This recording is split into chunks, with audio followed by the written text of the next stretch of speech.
I'd like to welcome you to the Accessing Choice in Education Program Annual Performance Reporting Webinar. Today is March 16th, 2022.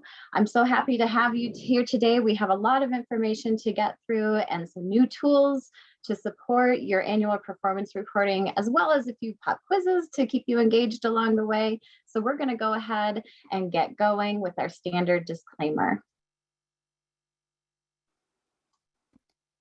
This presentation was produced under U.S. Department of Education contract number GS00F115CA with Synergy Enterprises, Inc. The views expressed herein do not necessarily represent the positions or policies of the U.S. Department of Education. No official endorsement by the U.S. Department of Education of any product, commodity, service, or enterprise mentioned herein is intended or should be inferred. All right, now that we've got that out of the way, I would like to welcome your program officer, Ms. Bianca Williams. Thank you for joining us today. Thank you. I am one of your technical assistance team members. I'll be hosting today and facilitating today. We're also joined by your fellow technical assistance team member, Olani Lilly, who is monitoring the chat box and making sure everybody gets into the room okay. We encourage you to, as we move through this information, to post some questions in the chat. We'll do our best to answer some things along the way, but we'll also be sure to pause after each of our sections so that we can pause and respond to any questions about the sections that we're covering along the way. So thank you for joining today.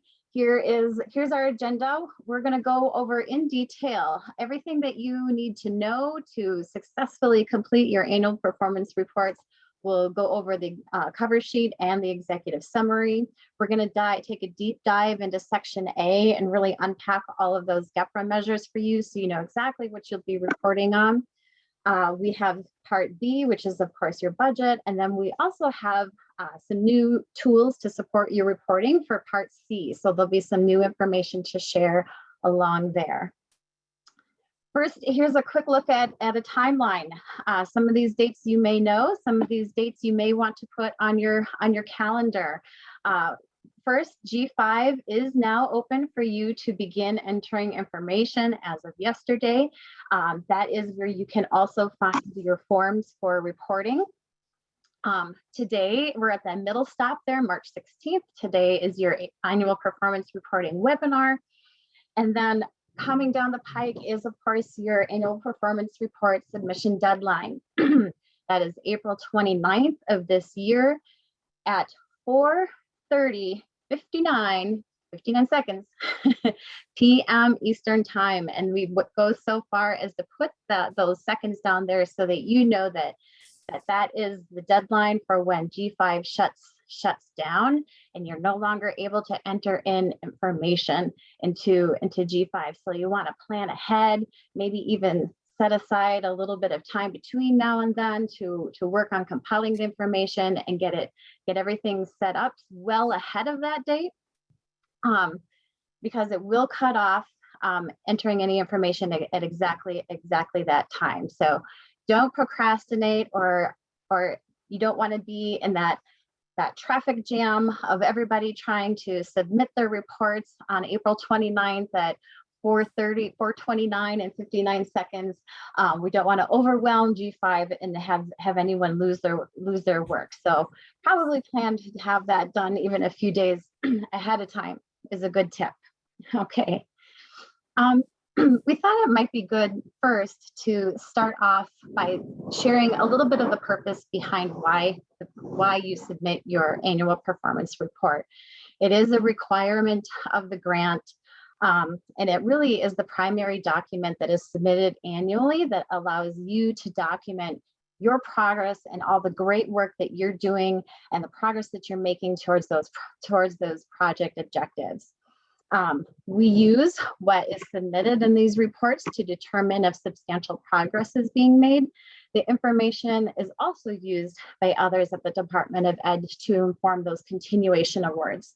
So really important to make sure that we're filling in all the information and being very complete. So G5 is the government system where you will actually go to submit your reports. Some of this information is entered or maybe copy and pasted into that online platform. And some information will be in the form of documents that you'll upload. G5 does tend to prefer PDFs. So that's another tip for you to make note of. It will accept other files, but it tends to play nicer with those PDFs. So on the screen, you see the landing page for the G5 system, and I see Alani has popped that into the chat box. So if you don't already have that bookmarked, you can grab that link right now and save it for later. This page is helpful because if you it'll give you notice of any shutdowns or maintenance things that are going on when G5 might not be operating. If you're a night owl and you're like working on reports in the middle of the night, just want to make sure there's no maintenance going on in the system. You'll notice down in the lower left-hand corner, there is a help desk contact information as well as hours. If you have any troubles with the system or any questions about the system, you can contact them. They have a couple of different ways you can get a hold of the folks at the help desk. You can call them directly or use email. Standard hours of operation are 8 a.m. to 6 p.m. Eastern time, except those federal holidays, of course. Okay. So the forms that you use to report on in your annual performance reports are called the ED524 forms.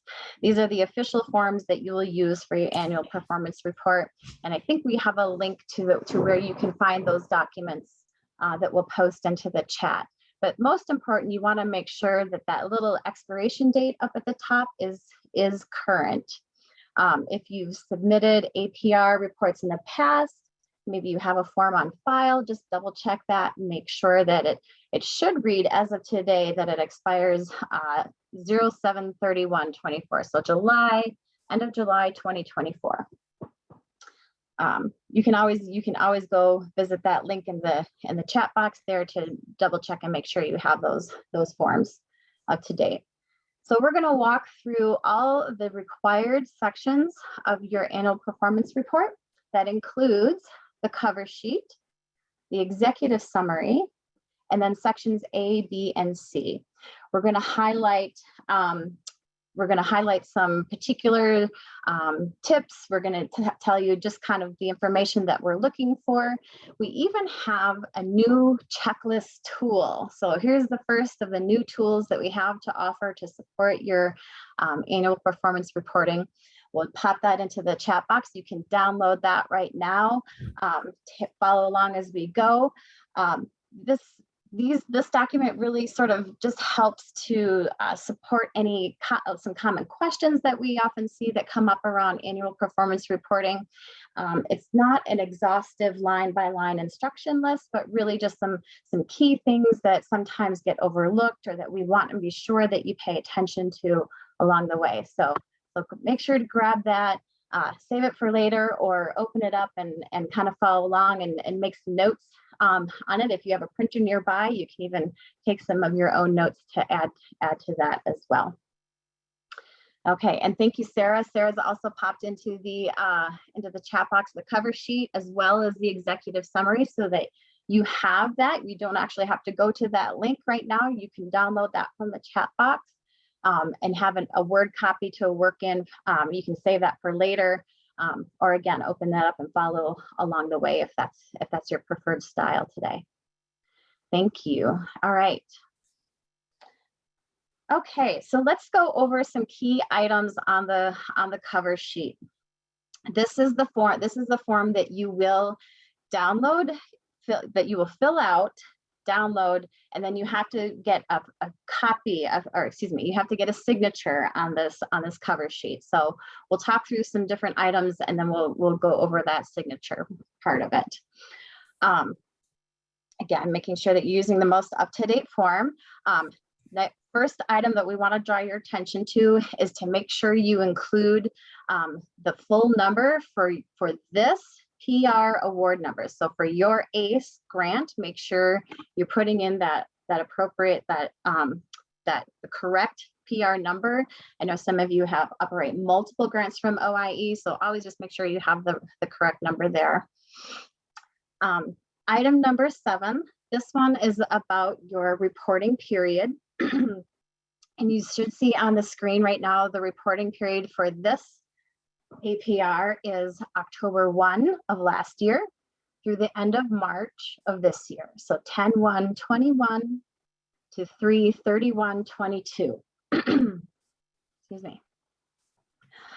Next, I want to draw your attention to item number 8.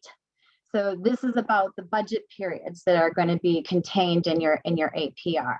There's 3 items, but you're actually only going to fill out 8B.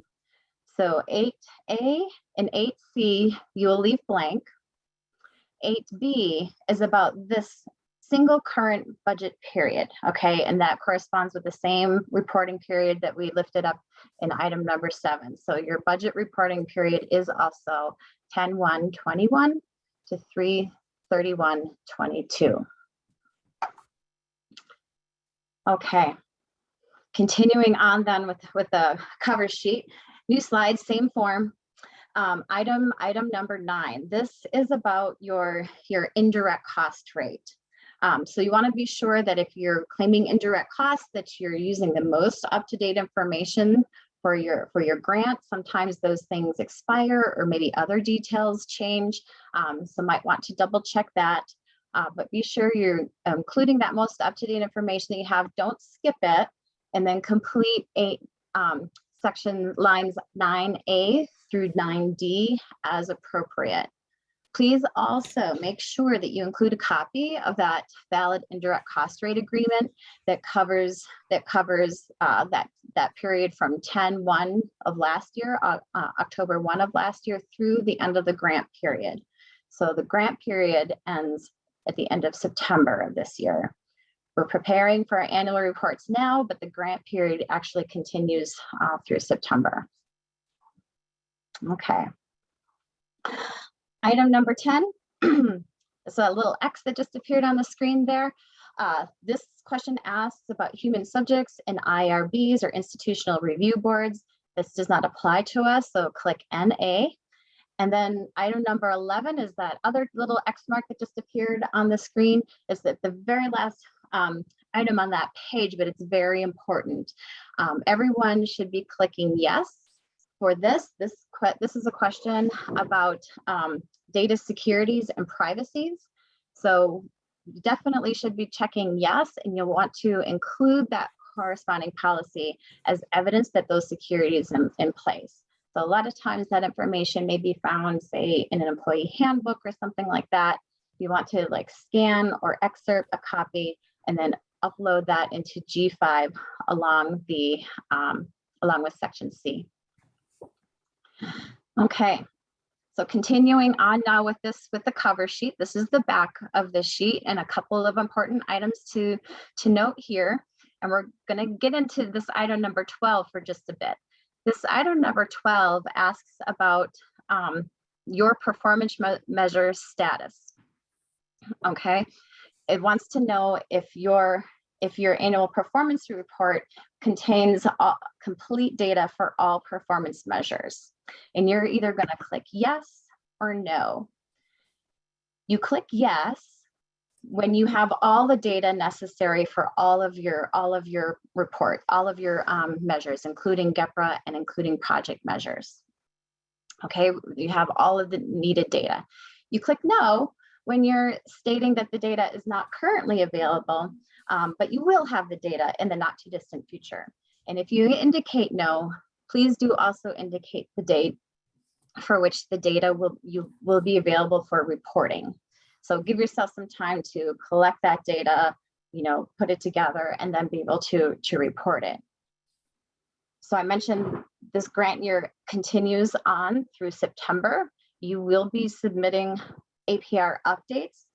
Those come due towards the end of October, right before Halloween. And so the idea is that we want the data. Hopefully you will have the data for those project measures by that time if it's not currently available. So we want to just do a quick check, check for understanding here. Make sure we made that clear for everybody about that project, or excuse me, that item number 12, that performance measure status. So on the screen is the language of that item as it appears on the form.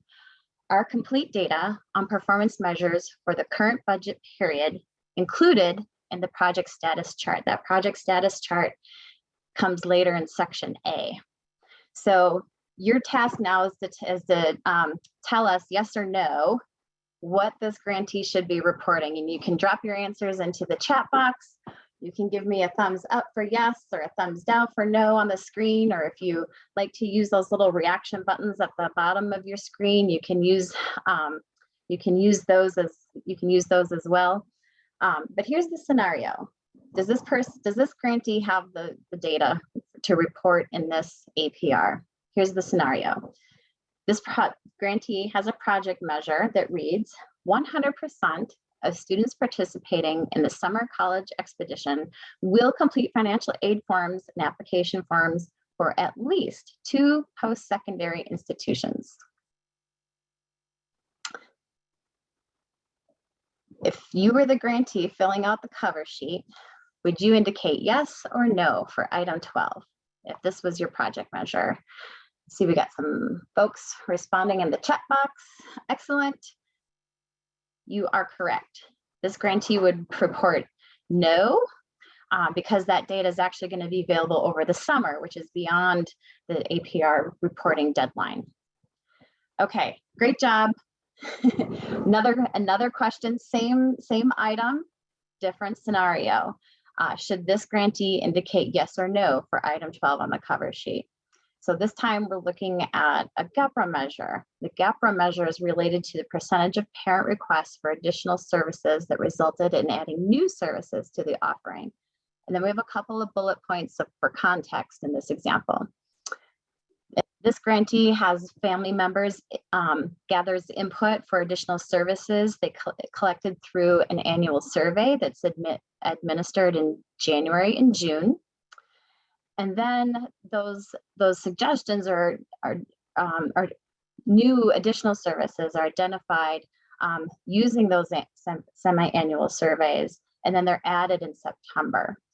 So with this grantee, have the data to report on this GEPRA measure?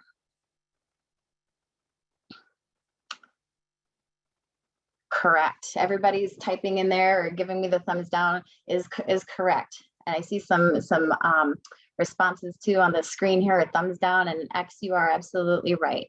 So this is the situation, and that's totally fine. Nope, that data is not yet available, but they're going to tell us when it will be available, and then they're going to update that at the appropriate time.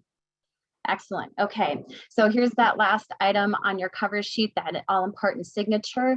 The signature is your authorized representative, which might be your a tribal chairperson or other busy administrators. So our tip here is really just to get on their radar sooner than later so that they know to expect the report and that their signature is needed, and that you have that lined up so that you're not scrambling at the last minute and uploading that at the last minute into G5.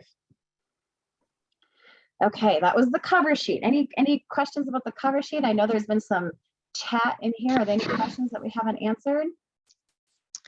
Hello, this is Kayla. I have one question about the reporting the data with the performance measures. What if some of our measures were written to reflect the entire grant period? Are we assuming that we're focusing on the year instead? I mean, there are some measures, right, that are written to reflect the entire grant period. So at what point would that data be available? Well, at the conclusion of the grant, or is that not allowed? So I'll say a couple things and then please others chime in. to respond. So if the measures are already in G5, so we can't change the language of any of those. That's number one. And number two, yes, you're probably, I'm sure you're not alone with your fellow grantees. They also have project measures that are sort of cumulative or summative, Right. where data are going to be reported at the end of the year. And so for that item on the cover sheet, you would report no, you'd indicate, when you expect that to be available. Is that correct? Yes, but does that date need to fall within our grant year, or can it be, at the conclusion of the entire grant project? Like if we're assuming 3.5 more years of the project.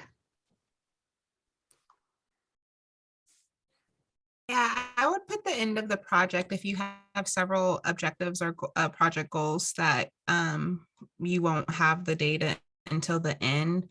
But if most of your project goals are like annual base, or let's say you have a project goal that like 100 kids at the end of the year would do X, Y, and Z. So each year, maybe your goal is just that 20 kids will sign up or something, right? So like you'll break it down by year maybe, and that would end up being your goal. So if it's able to be broken down, like you still have a annual year or annual goal within that big goal, and that measure won't be, available now or when the report's due in April, then, you would want to put that later date. But if like this year you met your quota to meet that bigger goal, that 5-year goal, I would count that as, definitely making substantial progress, and you would want to show that information. Okay, thank you. So in my situation, would I since we're just for this report, it would be at the reporting at the completion of a planning year. And if I don't have that information, but I'm going to have it at the end of this year at the end of, can I use the September date for when that information will be provided at the next annual report? So no one should be reporting on any planning year information now in this year. Everyone should be implementing. What we're reporting on this year is from October 1, 2021 until March 31st, so the end of this month, which is the first 6 months of everyone's second year. So in this first 6 months of your implementation year, you want to make sure that you're showing all of the great work that everyone's doing, that you're making substantial progress. But of course, we still have a big 6 months left that may not be reflected in this data, because a lot of your activities may be in the summertime, or a lot of your activities may be at the end of the school year. So if those activities fall at the end of the school year, or you're depending on like maybe state assessments or things like that, that you don't have that information right now, that's when you're going to end up putting that 999 in, because you don't have the data, right? And when you're using that 999 on any of your measures, that means that you're checking no, that this is not the date, and that there's going to be a later date, which technically should be around October of 2022, which when we'll ask for you to update that information again. But the original, I forgot who was asking the original question, that, there are some goals where it's like within 5 years, we'll increase the STEM group by 20%. Some grantees have these 5-year goals. And if you do have those goals, that is where, I think that's where the tricky question came in, is like, what do you put? Do you put the end of your whole grant life, which would be, what year is that? 2024? 2 more, 2025 maybe, at the end of the 5 years, or would it be, at the end of this fiscal year, which would be, in 2022. So, I definitely think that if all of your goals are based on just 5 years, and they're not your project goals are based on 5 years and they're not broken down annually, then you should use the end of your whole project date. But if you're going to have that data that's needed, at the end of this semester, or the end of the school year, or the end of the summertime, then your date should be, fall of 2022. And no one's going to be technically wrong. I'm not going to send any APRs back if this date does not match. But if you do submit any project goals or objectives that have that 999 in, we will reach out for more information in the fall, if that makes sense. So don't overcomplicate this part. Thank you. Really good questions. So on the cover sheet, we're talking about a yes, no, is the data available, and then when. And we're going to actually come back around to this question again, as Bianca was alluding to, when to report 999, when to report 0 in your section A status charts. Yeah. Hey, Tracy. Yep. There was a question in the chat that said, should security info be added to cover sheet PDF, or where do we submit this? I would say that probably best fits in section C, unless Bianca feels differently. No, I see her nodding. Okay. Yeah, you can definitely put it as an attachment in section C, or in your narrative. I've seen it there as well, but as long as it's within your APR, then it's fine. But definitely if you could just, attach it when you're doing all your other attachments and see, it would make sense. Thank you. All right, very good. Keep those questions coming so we can help you and try to make this easy for you. Let's talk briefly now about the executive summary. So we did post the executive summary, and there I see it again, a Word document in the chat box if you want to download that and have that as a separate document to be able to work within. You will have between 1 and 2 pages to provide a narrative description about your program's accomplishments and highlights. We want you to think about your project goals and intended outcomes, and use this space to describe the extent to which your program was able to accomplish those things, or if not, a rationale as to what happened or why not, including any lessons learned or insights that you gained along the way. Some really valuable lessons might have come out of that. Or maybe you were able to accomplish your objectives in a different way and overcome a challenge. Tell us about that in this space as well. If your goals and if your project goals and objectives were not actually met, provide in the executive summary some information about some of those challenges. Some common challenges that we often see are often around project director turnover, or maybe other key staff turnover, or maybe there was some delays in hiring. This is all relevant context that you can provide in that executive summary. Do share if and how COVID has impacted your work. Don't simply repeat the narrative that you enter in your section A when you're talking about your project measures. And then finally, in your executive summary, OAE wants to know about what contributions your project may have been able to make to research, knowledge, practice, or policy, things that you may have learned from program evaluation or when you're looking at your data and analyzing data, things that you've documented along the way. So I'm really glad that you have that Word document in the chat box to download, because this is another tip if you don't have a lot of experience with the G5 system. Those of you who are veterans, I think, can back me up on this. We highly encourage you to develop that executive summary in another document outside of G5 before you upload it. We don't recommend necessarily working on it or working at on those drafts in G5, because it has a tendency to time out on you, and we don't want you to lose any of your work trying to type things into G5. So our tip around this is to write your executive summary, give yourself the time and space to write it outside of that pressure. And then when you get it all pretty and perfect, then you can copy and paste that into the executive summary document into G5. Yes, I see some veterans backing me up in there. Thank you. Can I say one more tip on that too, real quick, Tracy? One thing I do not want people to copy and paste is their abstract or narrative from their application. I've definitely seen that in APRs before, where it's, your aspirations and goals and what you're intending to do with the grant. But we definitely want you to highlight, again, this is based on the last 6 months. So actually the end of this month. The end of March, since October 1st. So, definitely just make sure you're using this time to reflect on there.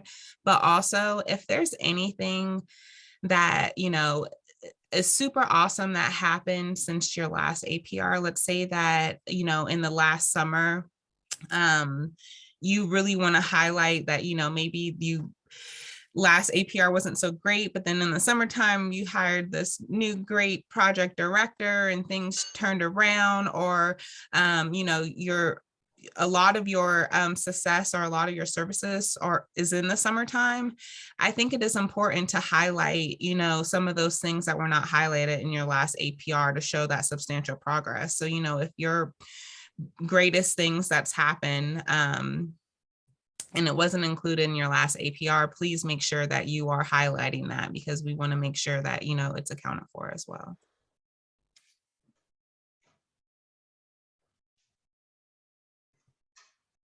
Good tip. Thank you. All right.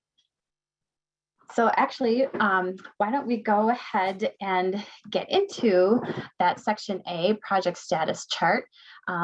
You see that on the screen now. This is a little screenshot of what it actually looks like in the G5 system. So section A is actually where you will enter the bulk of that information related to your annual performance report. And the purpose of those project status charts, that excerpt that you see on the screen right now, is really to demonstrate that progress that your project is making towards your approved objectives in the grant application. So in this section, we provide OIE with both quantitative information, some numbers, actually ratios, and as well as some qualitative information in the form of narrative about progress towards your objectives. So a few components we want to make sure to highlight here. So this project measure is actually, this table is actually circling that PROJ project measure right there. So you click the appropriate measure, whether it's your GEPRA measure or a project measure. A project measure is unique to your specific program. The text of that measure, whether it's the government sanctioned wording of your GEPRA measures or the previously entered wording of your project measures, it goes there in that little text area there. Making sure we indicate which type it is. And then in the quantitative section, we're entering in ratios. Ratios only, no raw numbers. And then finally in the section below, which is not, you don't see it on the screen, but there's actually space down below this table where you enter in your narrative related to the project measures or GEPRA measures in that table. And we'll actually get into that a little bit more and show some examples a little later on. So taking first your GEPRA measures, right? A few important things on this one type of measure that you report on annually. We use the exact wording that the government used to define the GEPRA measures. That can be found in the original notice inviting applicants, and we're also going to put it on the screen here shortly, so you'll get to see or be reminded of exactly how those read. These are always labeled GEPRA under measured types, GPRA. And for these, you will only enter actual ratios. So no raw numbers, no target ratios. You see 3 X's and a square, so that you leave those X's blank, and then you only enter that actual performance ratio. And then on the screen, you see there down below where that blank section is, where you can enter in your qualitative data or your narrative about the performance measures. So now we're going to take some time and really unpack all of your GEPRA measures so that you know exactly what to report on. And I'm going to turn it over to Bianca. I'm sorry, everyone. I forgot to introduce myself, and I really apologize for that, because I know we have so many new project directors. So Natsium, Nostalgiacium, C Knots, Bianca Williams. Thank you, everyone. Happy APR season. I am your federal program specialist, your friend in the government. And, any questions that you have based on GIPR measures or your project goals, things like that, you definitely can reach out to me by email. We can set up one-on-one calls, and we will also have talking stick sessions and some more information later to address, questions you may have. But our GIPRA measures, we do have 8 of them, and everyone has the same GIPRA measures. The biggest difference between GIPRA measures and project measures is that everyone has unique project measures, where these project measures were, typically submitted in your application. These are the goals that you're aiming to reach with your project. Again, most goals are based on an annual, and then, we have some goals that's for the overall project as well. But everyone has the same 8 ACE GIPRA measures, and these are the 8, and we're going to break them down a little bit more, so you can change the slide. So the first one is pretty simple. This one is the number of options. So how many different options can students select from? If you have 2 different types of tutoring and your whole project is just based on tutoring, but they have 2 options, you have 2 options. Students can, choose from maybe an online tutor and a tribal tutor or something, so you have 2 options. Next slide. This one is the number of options that's culturally relevant. So again, if you have tutoring and one's maybe provided by the tribe and they have more of a cultural sensitive component to it versus, Sullivan or something online. And those are your 2 options. You would have 1/2. You have those 2 services that you're offering, and one is culturally relevant. So you want to make sure that you're showing, out of all of the services that you're offering, how many of those do you consider culturally relevant? And again, culturally relevant is defined by the grantee. Next slide. So this is an example when you're filling out the form. So this one, it's not too much that you're probably going to provide for the narrative. So it makes sense to have both on one sheet. Again, this is optional. If you have a lot to provide, you could put one GIPRA on one sheet and provide it that way. But, this is pretty straightforward. So for the first one, they put that it's a GIPRA measure, and it's, this should already be filled in. I input it. I hope people had chance to look at the application package, but the GIPRA measures should be auto-filled. So you do not have to write them in. But if, again, you're reporting just the ratio. So if you have 20 services that you're offering, you're going to put 20/1. And that tells us that you have 20 different services. And then you're going to follow up at the bottom and explain it. So if you see the explanation of progress, 1A says, we have 10 vendors, each offering 2 sections. So each vendor basically has 2 services. That means that there's 20 services. So again, the grantee put 20/1. For the second one, which is the number that's culturally relevant. So out of that 20, the grantee is telling us that 17 of those services that they're offering is considered culturally relevant. Next slide. So this one is super fun, right? This was one of the most confusing GIPRA measures that came back last year, and it's the wording. So I do apologize on how this sounds. The number of grantees, like, you're one grantee, right? So how are you going to report on more than other grantees, right? So that meet the educational outcomes.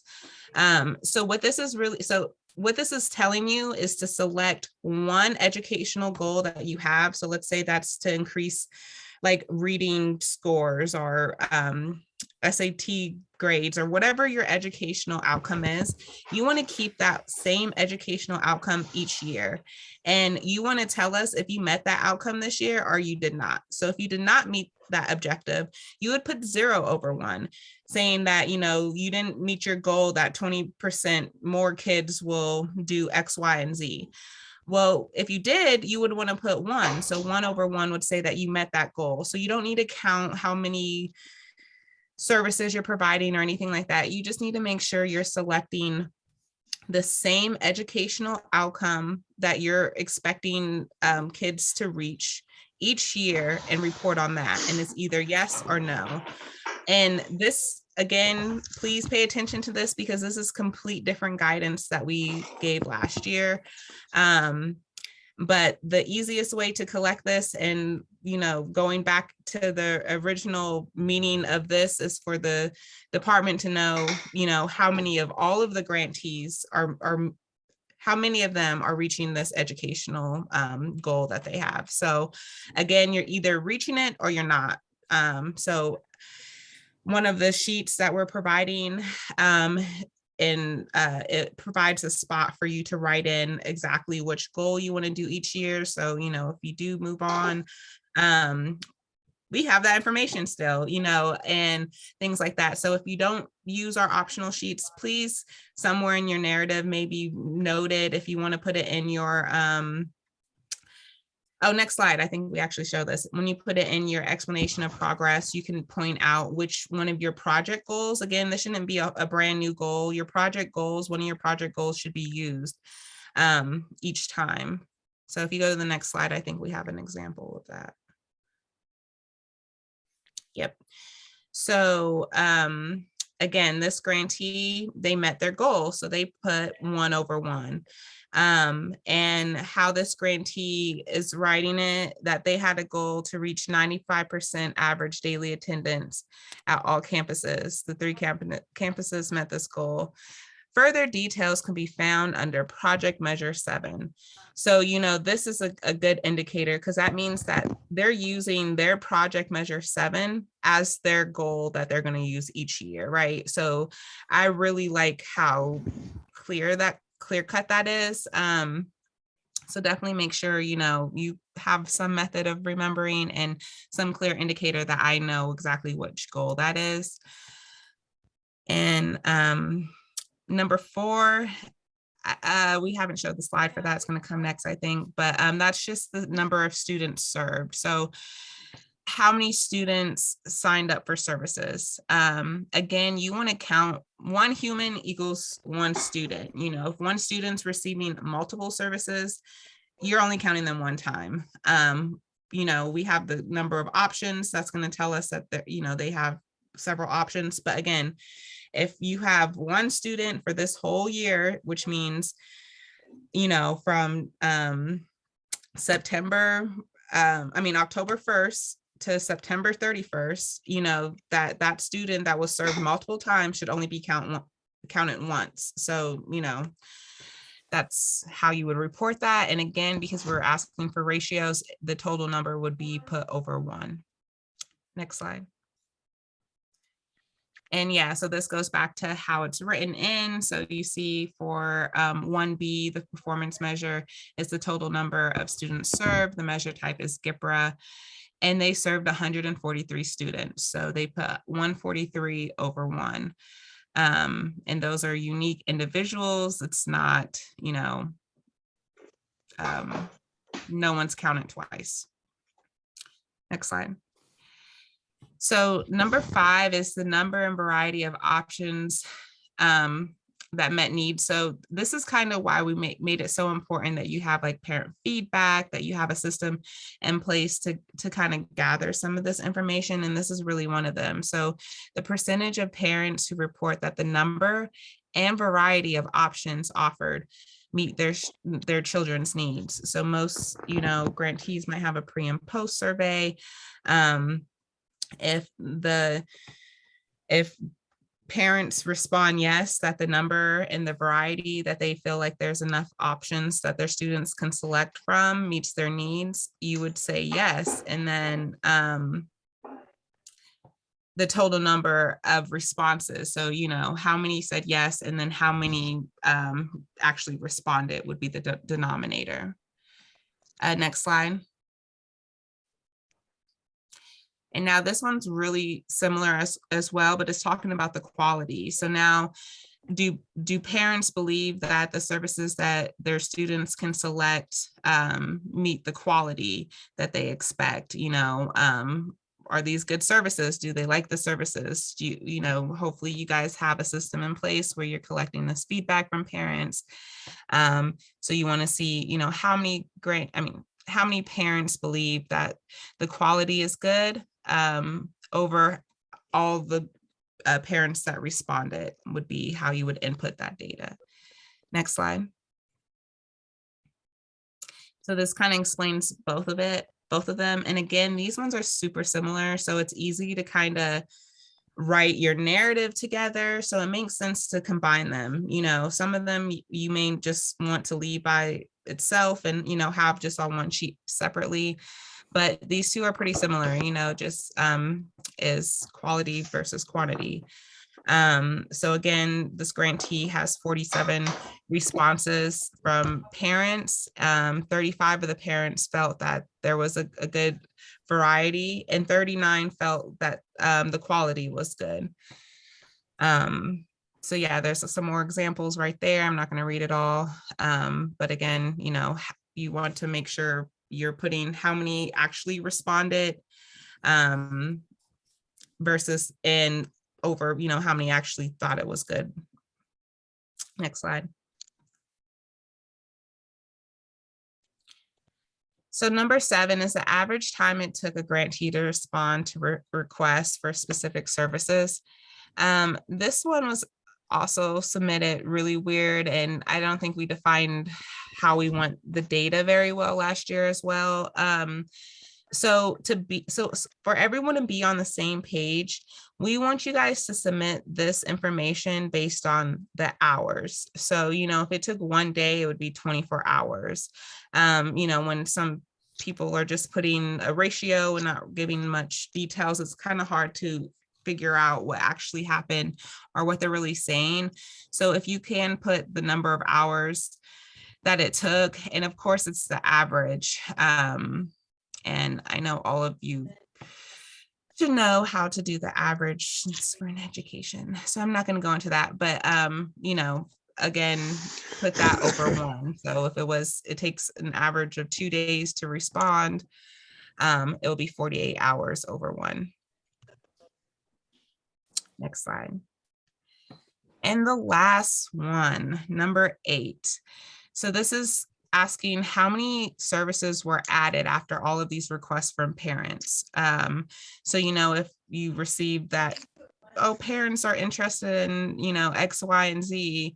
And there's reasons why you can't do them. Sometimes the what they're requesting has, nothing to do with the project goal or scope at all. So you can't really offer it. Maybe some of the things that parents are requesting are too expensive for the grant, and you wouldn't be able to offer it to every student. There's several reasons why you wouldn't be able to offer things, but there's, with this grant being super flexible, you can change services and service providers, and especially it should be based on the community, students and parents. And if the parents are requesting additional things, that definitely gives reason to, maybe change or offer different services.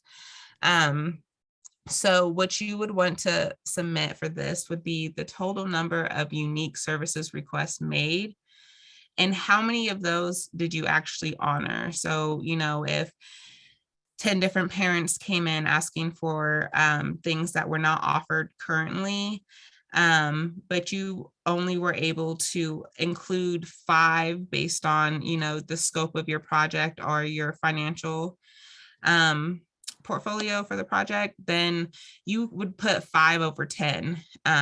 So you would only want to make sure, that numerator shows how many you actually honored and added to your project over the request. Next slide.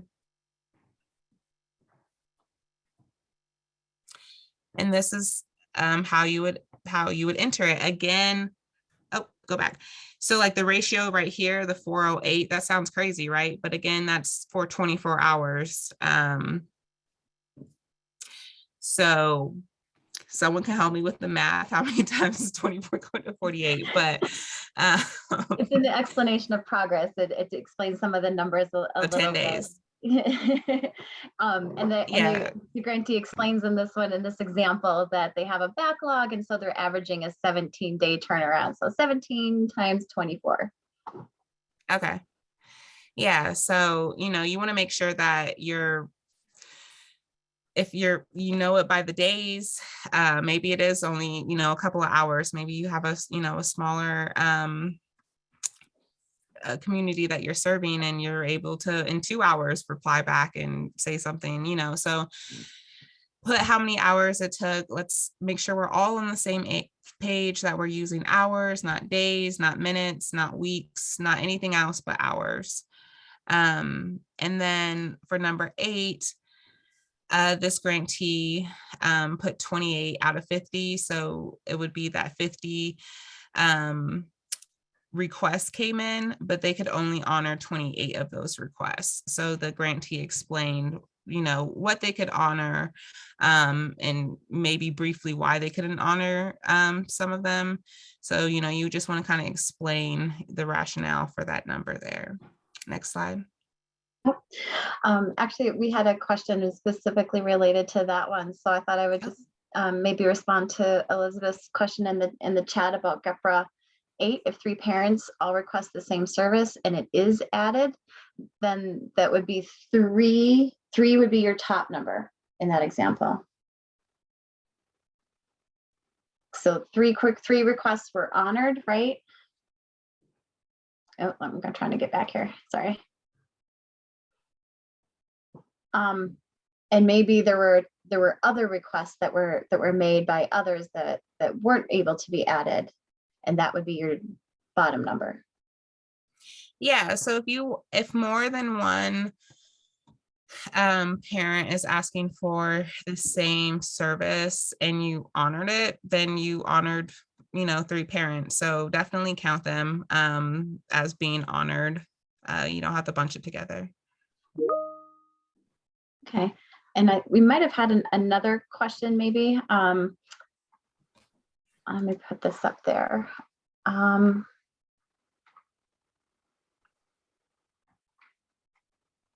Olani, was there another question about GEPRA measures?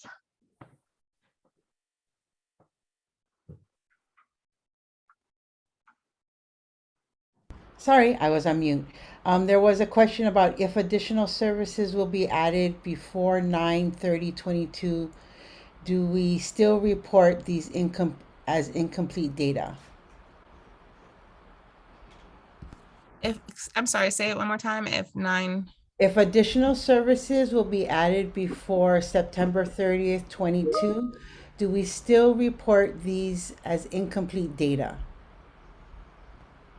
So it wouldn't be incomplete. This is the actual, you're not doing targeted or anything like that. So you're just putting exactly what happened. So from the first 6 months, how many students were served, how many services were provided. So there shouldn't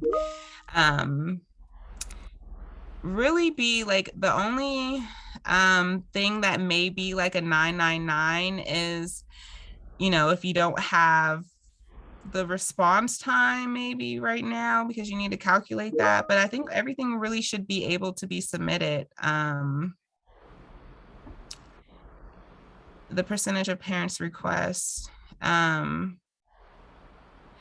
like if they request something and you're adding it in the summertime, so like let's say that a parent requests to send their kid to a college tour or something like that, and it's happening later, and you already have that budgeted out, and you have that maybe service provider agreement, and that's going to happen for sure, I would count that as a request because you added that service. Okay. That's, the service providers added and things like that. But if it's a hypothetical, like you don't know,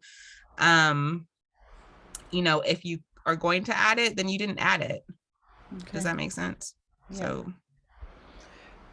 So Tracy, we got a couple of other questions popping up, particularly around this one. Do you want to go ahead with those? Sure. Okay. I think Ryan's question here gets at this last GEPRA 8, if I'm not mistaken. Duplicates count if it's from different parents. So yes, I think if I'm following correctly, yes. So in number 8, you would get a bunch of requests, right? And you're able to honor and add some services based on those requests, but not others.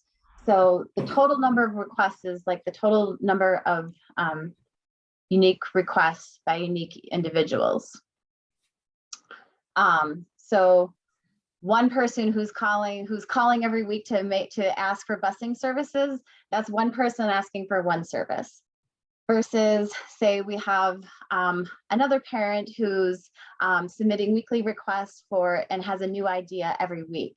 So that one person is counted as several requests. Does that help clarify? I hope I didn't muddy the waters. Actually, I was just going to say, like, I have a real life one I can say. So I had, I think, 4 parents. I'd have to check my numbers again. But pretty sure it's 4 parents all request that we add a book club of Indigenous writers. So they're 4 different parents, but it's one unique request. Am I counting that you as 4 honored unique all 4 requests? of them, right? Okay. Yep. So I honored that, and we're adding that in as a service. But it's only one service being added when there's 4 requests. So that's where it kind of gets confusing. Mm-hmm. So your bottom in that limited example, right? If those are the only requests that you've received, the bottom number would be 4, or would be the total number of requests 4, and you've honored 4 of those requests. Would be the top number. Yeah, again, if multiple parents are asking for multiple things, but only one service is added, that service was still honored, because you're going to put in that in a ratio format. It's not going to be like a, again, like 4 was honored, and then maybe you actually had, like 6 requested, but 4 was honored. Am I going too far? But you would want to count all 4 of them. Yeah, I think that makes sense, and I think there's another question coming up about this as far as like it's a total honored, total requested.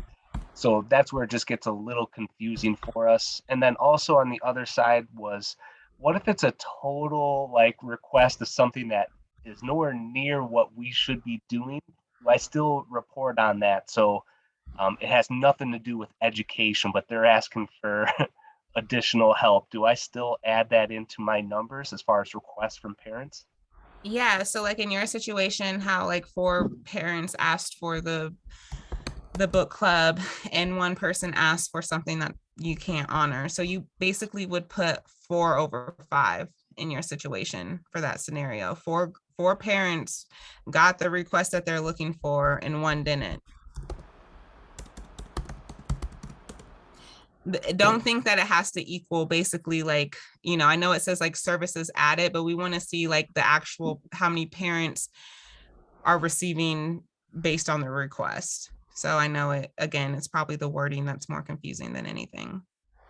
Okay, yeah, that's fine. I just had parents asking for money and for subscription passes to Kindle and things like that, which I know we can't do. So I was kind of putting those to the side where I wasn't counting them in, but I can count them in. Yeah, parking fees and other items like that. So yeah, so that would be like the total number of unique requests. Like we want to see how many requests are still coming in from parents, but how many can you actually honor? So, that when you think of 8, that's what should be happening.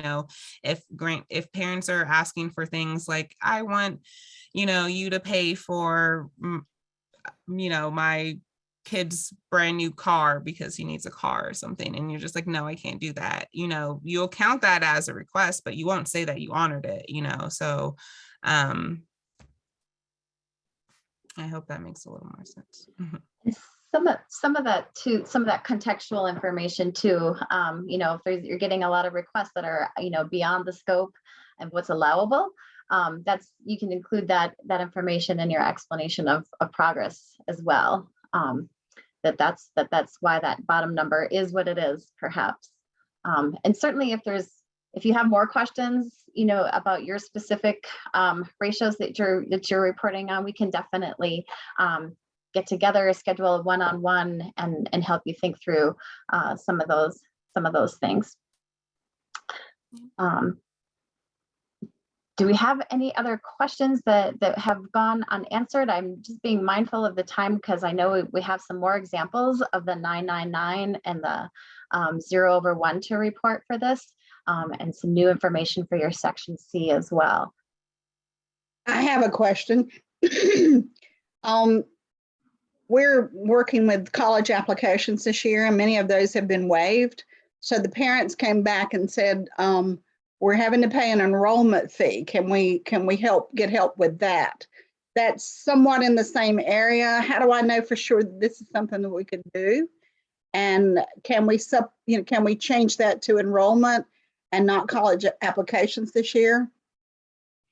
Yeah, enrollment fees are fine. You just got to make sure that you're paying directly. So it'd be the same thing with the fees that, you would be paying the college directly for that. Right. And, of course, it would still be selected. But if it's the exact same like line item that it's coming from in the same maybe schools that your contract, like if there's not too much to be changed, they're probably, unless you're moving things from like line items, and you may need like a budget revision to show that. Right.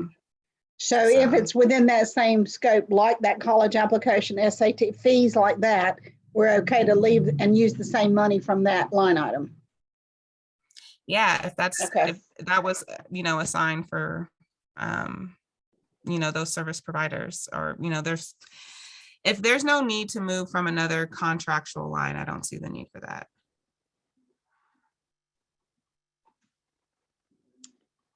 All right. Good questions, everybody. I hope we've helped to bring a little bit of clarity and consistency around the GEFRA measures. We can continue to respond to questions in the chat box, and we'll pause again here in a few minutes to take some more questions. Want to highlight a few things related to your project measures. In addition to those GEFRA measures that Bianca just went over for us that everybody reports on, you all also have very specific project measures that are unique to your grant program. So on your the main difference being here, of course, you're going to label those as your project measures, and for project measures, you're going to actually tell us both that target ratio and the actual ratio. So again, no raw numbers, but you're reporting ratios for both the target and the actual in that quantitative data section. So here's an example of what some project measures from a fellow grantee could look like. They include the text in there. You've already been through this once before, so your project measures have been locked in now, and you're going to use that same wording that you used previously, making sure, of course, to label them as project measures, and then providing us with both the target, excuse me, oh, I missed that little arrow. Both you're reporting on two ratios there. You see both the target and the ratio there. And then, of course, providing an explanation of progress for the measures that are included in that table. And you can use other tables to report on separate measures. This example just happens to have the two. And then you see how they've labeled that in the narrative section to speak to line 1A and line 1B there.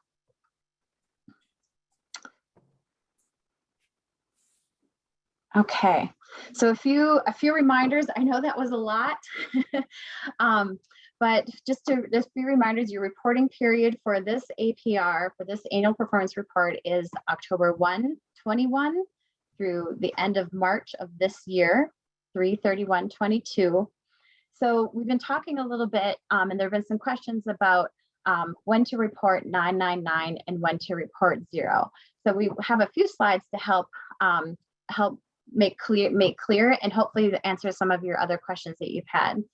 So in your project status charts, data that are unavailable now, but will be available by the end of the project year, right, that ends in September, you can report 999 or 999 over 1 because we report in ratios.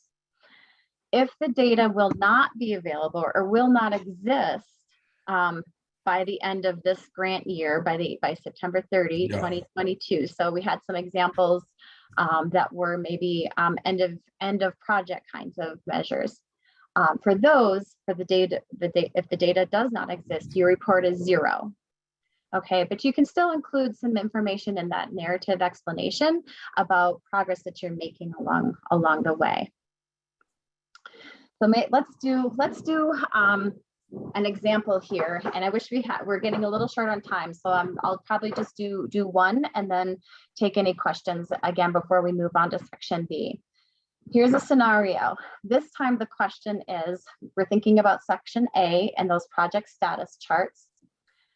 Should this grantee report 999 or 0 into their project status chart for section A? And it's the same example that we had before.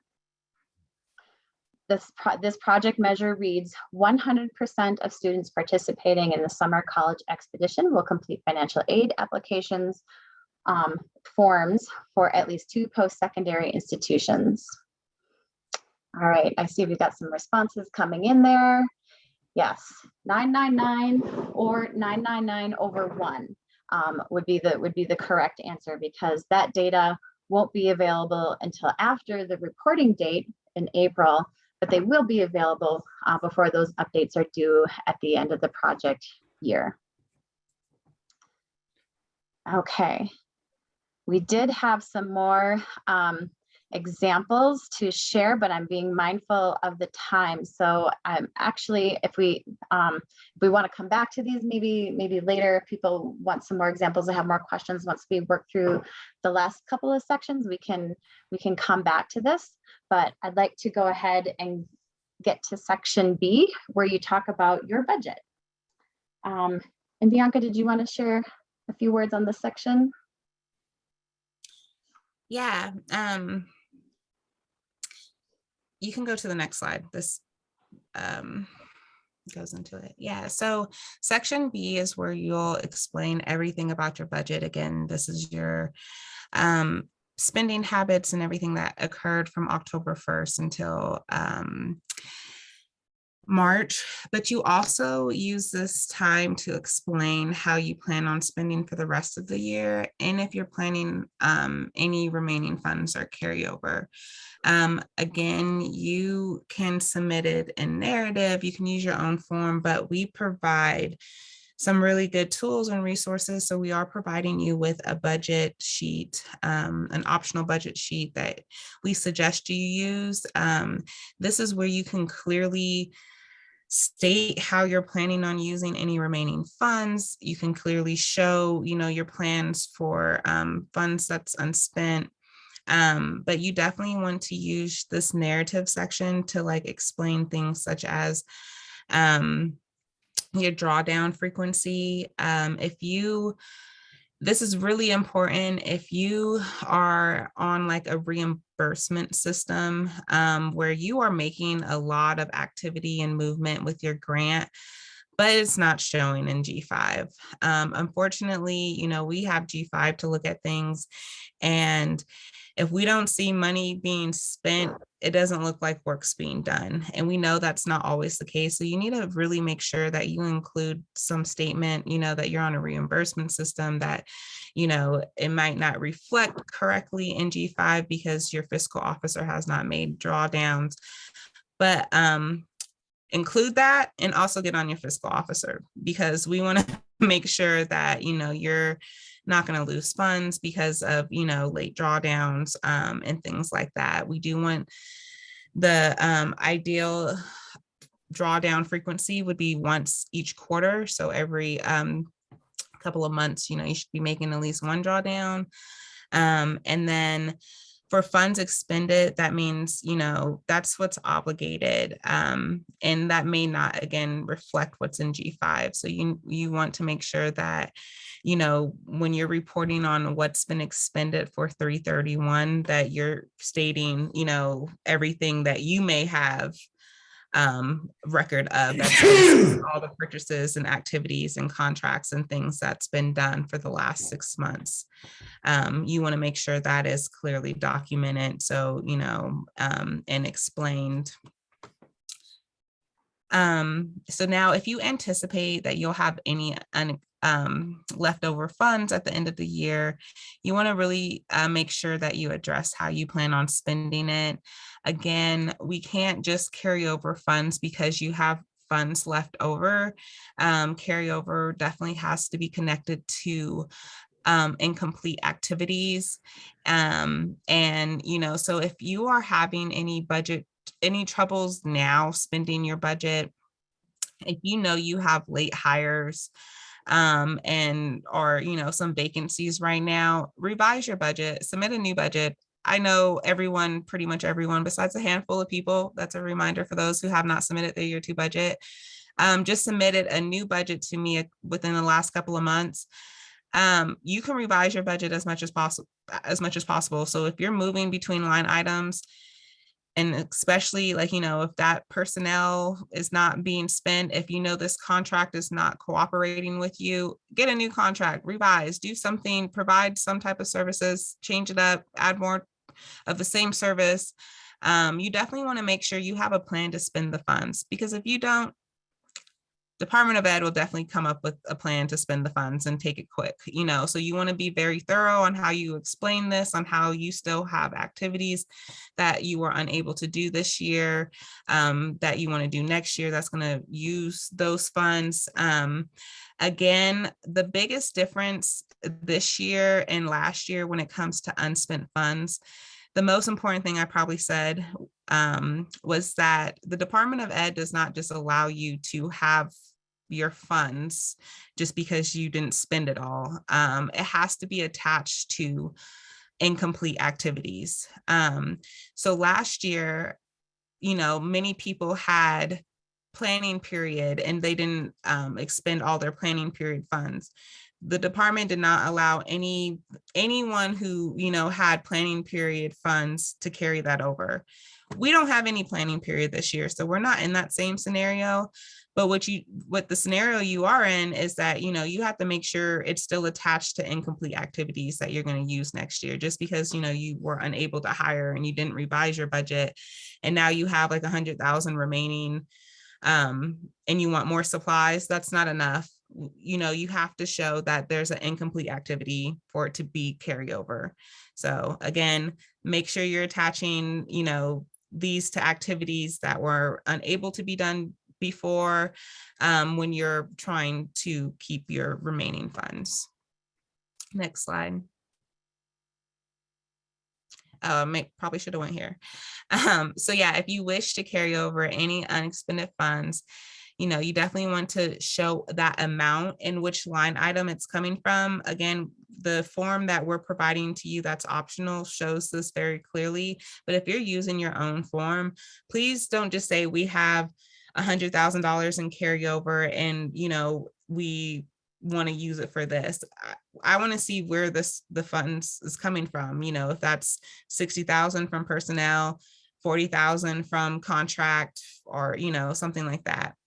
And then be very clear, describe the changes you wish to make to the grant activities in the next budget. This still needs to be consistent with the scope and objectives that were approved. And, don't just, we have this extra money and we want to, add this. Again, it needs to be back to those approved activities and scope of your grant. Next slide. And this is our lovely optional budget form. If you choose to use this one, again, it populates a lot of stuff. It gives you a lot of good information. Your approved budget, again, I told you there's about a handful of people who did not get an approved budget right now because I, haven't received it, but that budget should be based on all of what you were awarded this year, plus any funds that was remaining from last year. So we want to make sure that your year 2 is expending everything that's in G5 right now. So everything. If you don't have G5 access, you can work with me or your fiscal officer to let you know what you have in G5. But we want to make sure that, we award year by year. So there's no future funds. We didn't front load anyone or anything like that. Everything that everyone has in the G5 for ACE right now should be spent this year before October 1. If it's not, that's when you're going to put it in that estimated amount remaining for the end of the year row, and that would be considered, carryover. And then the following column would be where you explain, how you plan on spending it and really why you have that carryover, or, maybe you just need to do it next year because, you were unable to do it this year for whatever reason. The biggest tip for this is to make sure that you're not trying to change any of the blue or the white or the gray. The only thing that you need to worry about is inputting in the yellow columns. So, it's going to calculate the available funds for you. It's going to calculate the amount estimated. So you need to make sure, you're filling in the yellow so it can do those proper calculations and formulas.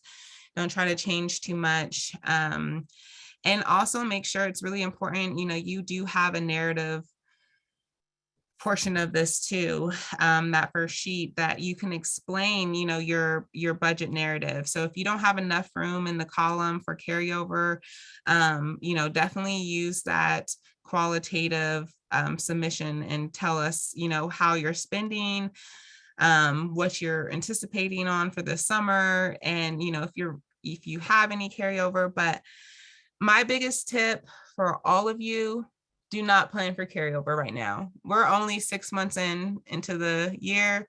We could do a lot in the summertime. We can do a lot at this end of the year. Plan to revise, plan to spend all of your funds in G5 by the end of the year. Now, again, if there's an activity that you really want to do, maybe there's just this conference that, all the families and students wanted, but you are unable to do it this year because of COVID or closure or something else that happened, then that is a good reason to carry it over. It's an incomplete activity. It's funds that is going to, your community really wants this. It just was unable to do this year.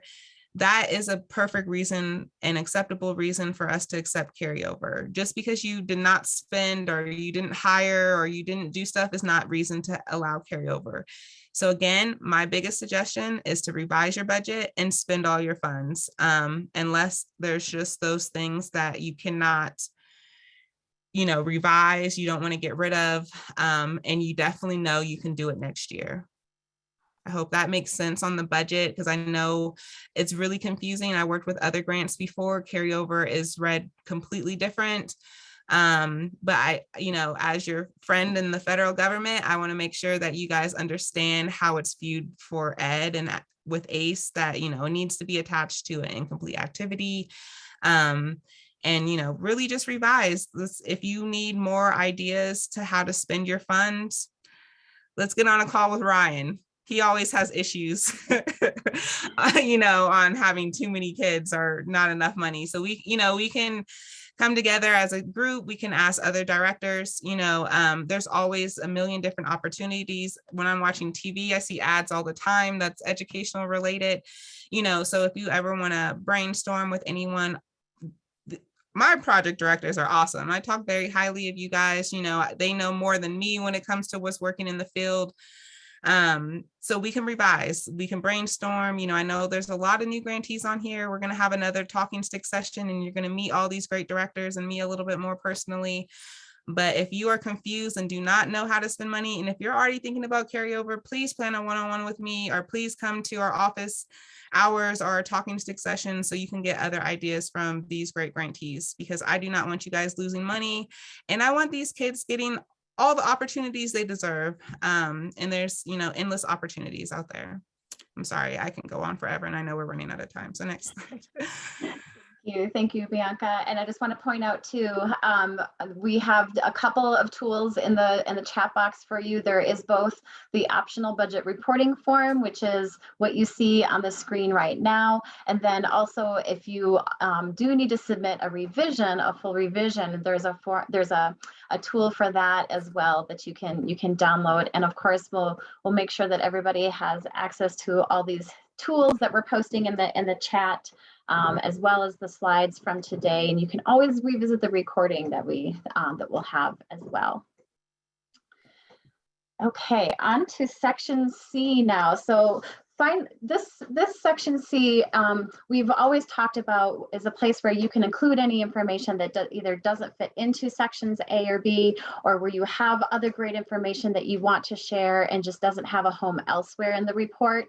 We actually have a new tool for you that provides some more specifics about some things that OIE would like to see in your annual performance report that sometimes is captured elsewhere, but a lot of times isn't. And so we're going to put that into the chat box there for you, and I'll go over that here in the time that we have remaining. I also want to make sure that that if you joined late, that you also that we also put up the checklist for you. The checklist is another tool that has some tips for all the different sections. It's not an exhaustive line-by-line direction, but it does summarize some of the tips that we've been sharing with you along the way today. So you have that as well. So section C, historically, like I said, this is the information that we've encouraged you to include in section C, highlight successes, challenges, and we do get some really great examples from some of you who share photos or flyers or articles as well. But there's also some specific information that we'd like you to report in section C, including any planned changes to activities that may be due to COVID or otherwise, some of the budget information that Bianca just went over, and any additional information about the status of your project, or any unanticipated outcomes and benefits. But here's the list and the tools in the chat box if you want to download this now, save it for later, or follow along. This will support you. So this is a tool that we're strongly encouraging you to use because as you'll see, there is some really specific information that we'd like to capture that you think would kind of come up, but doesn't always come out in the annual performance report. So I'll just quickly run through some of that now. First, the tool you'll see, like all of our tools, always include the grantee name and PR award number, as well as a project director, so that we can be sure that what information is linked to whom. We are asking you to tick off on the form the grade levels that are served by your grant. We'd like the total unique students that were served in the reporting period. Oops, sorry, I'm ahead of myself there.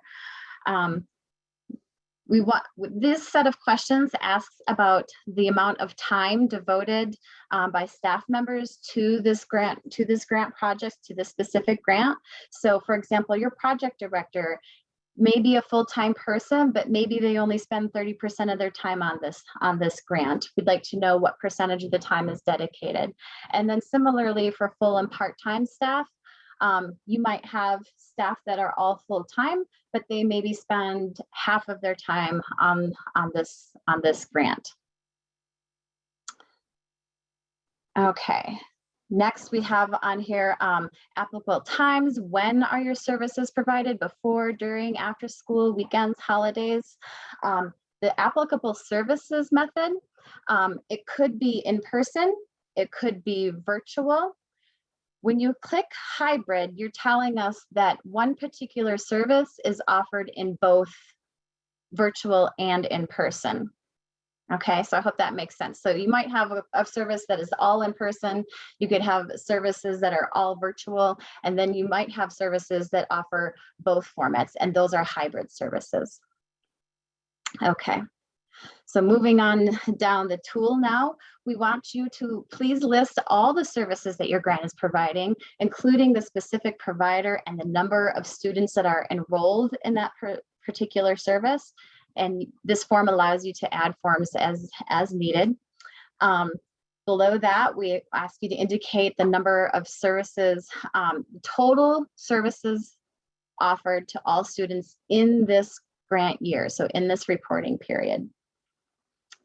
And then this item actually refers back to that GEPRA number 3, where we want you to list here, just in case it wasn't listed elsewhere, it can be super clear for your reviewer and your reader, which project objective you're using to report on in GEPRA and GEPRA 3. Okay. If you're including any languages services, please let us know and then tell us what languages. If there is an evidence base or a literature base that supports the services and strategies that you're providing, please include those citations or reference to that research references here.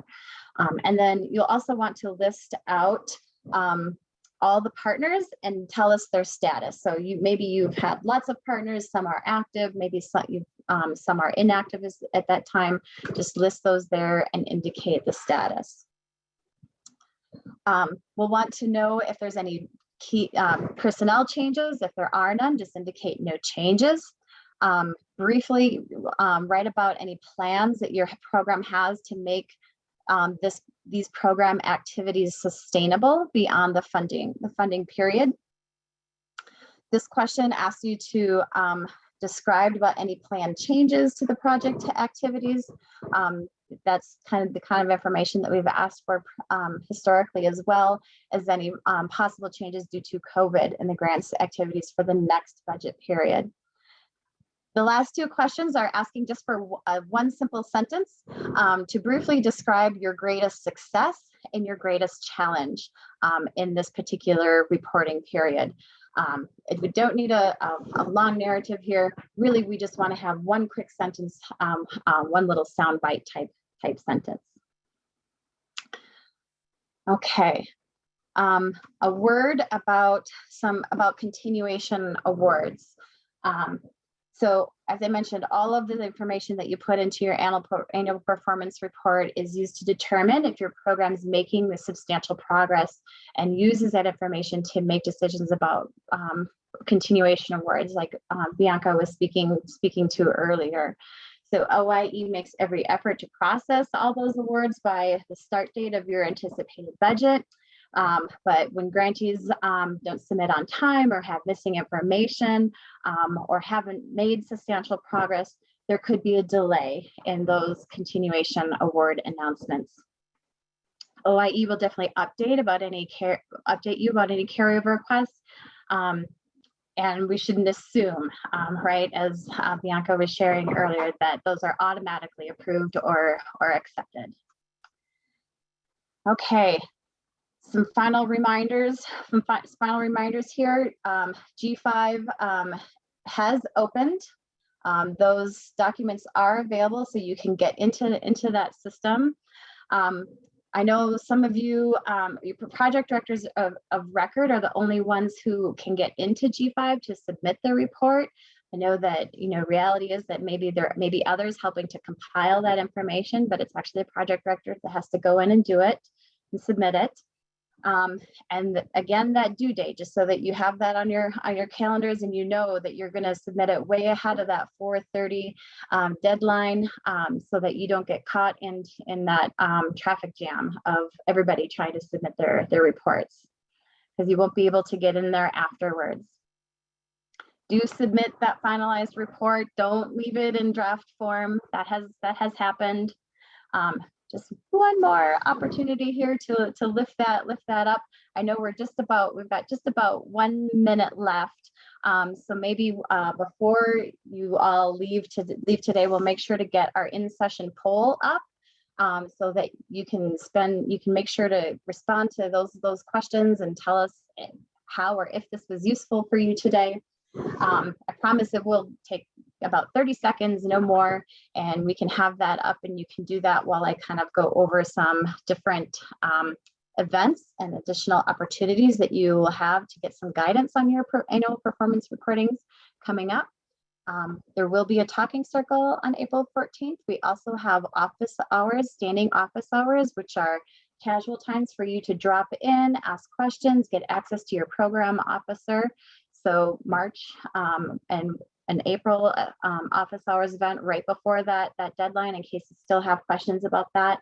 And then of course we can also, you can book individual appointments with your TA team as well. All right. We can come back to some questions, but I know since many of you probably have to jump off, I just want to make sure to lift up some important dates. As you know, our annual project directors meeting is coming up. It'll be a virtual event, May 10th to 12th. I'm really excited about some of the things that are being planned. So please, all of your project directors are required to join. Please mark that on your calendar. And if you haven't heard that in honor of the 50th anniversary of the Office of Indian Education, they are reinstating the Native Student Art Competition. So we have categories for art, which could be any kind of art medium, painting, drawing, printmaking, photography, textiles, a writing category for students in grades 4 to 12, and of course, and a video category too, because we are in a modern age, also open to students in grades 4 through 12. So we do have guidelines and information, and there's a little web link there to get more information about how to submit those entries. They are due by April 15th. Okay, I know that was fast and furious through the last part here, but I do want to give time for questions in case we didn't get to answer any in the last half here.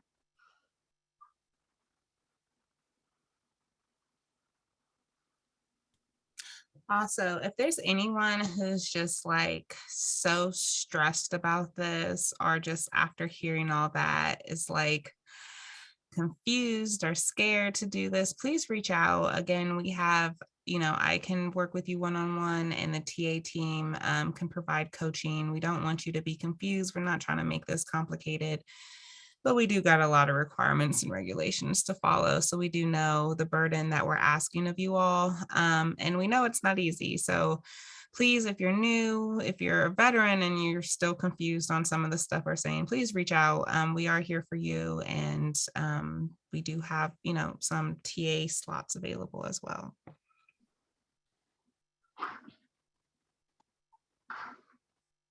Absolutely. So I have on the screen right now some email in case you need to get a hold of your program officer, or if you want to get a hold of your technical assistance team. Our general email box is on there too. Somebody is always monitoring that to ensure responses.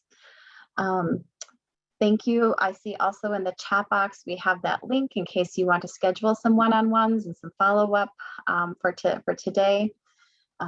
Thank you for responding to the poll. I see we got 31 and just a few of you, maybe more, to enter in responses. We really appreciate your feedback there, because that helps us to improve and make sure that we're meeting your needs. And I know we went over a little bit today, so thank you for joining. And I know I can hang out for a minute or two more in case there's any other questions, or if you want to go back and look at something.